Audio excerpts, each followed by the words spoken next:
La pieuvre. L'un des animaux les plus intelligents du monde marin. Dotée d'une grande force, d'une incroyable souplesse, la pieuvre peut même se déplacer et chasser sur la terre ferme. Le lion. Un grand fauve parmi d'autres, qui n'est pas le mieux adapté à son environnement. Pourtant, le lion règne sur son écosystème, mais pas la pieuvre. Comment expliquer cette différence? Entre autres choses, la pieuvre n'enseigne rien à sa progéniture, tandis que le lion transmet son savoir à ses petits. Comment transmet-il ce savoir? Par le jeu. Alors, peut-on enseigner par le jeu à l'être humain? La réponse est oui. Puisque nous parlons de prédateurs, il faut rappeler que la première activité humaine, enseignée sérieusement par le jeu, a été une activité de prédateur. La guerre. Si la Prusse a gagné la guerre de 1866 contre l'Autriche, et la guerre de 1870 contre la France, c'est en partie parce que ses officiers avaient simulé préalablement les principales batailles de ces deux conflits. Si le jeu permet d'enseigner l'art de la guerre, c'est qu'il doit permettre d'enseigner bien d'autres choses.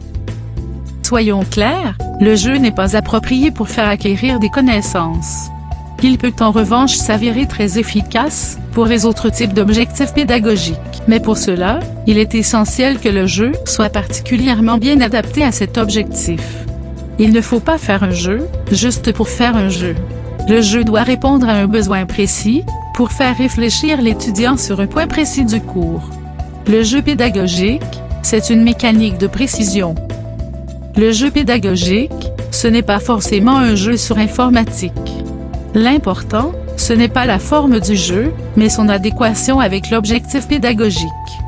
Pensons le jeu d'abord en présentiel, et avec du matériel de base.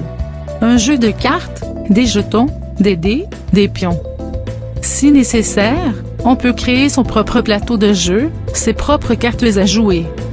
Au bout du compte, le jeu est un excellent outil d'apprentissage actif, notamment dans une optique de classe inversée. À la maison, l'étudiant va travailler les concepts de base de la prochaine séance de cours, et il va se familiariser avec les règles du jeu. En classe, on va pratiquer le jeu proprement dit. Puis on va se livrer à une séance de debriefing, pour analyser et tirer les conclusions du jeu, en lien avec notre objectif pédagogique. Bref, et je vous laisse sur cette citation, comme la peinture est l'art de donner à voir, la musique l'art de donner à entendre, le jeu, c'est l'art de donner à faire.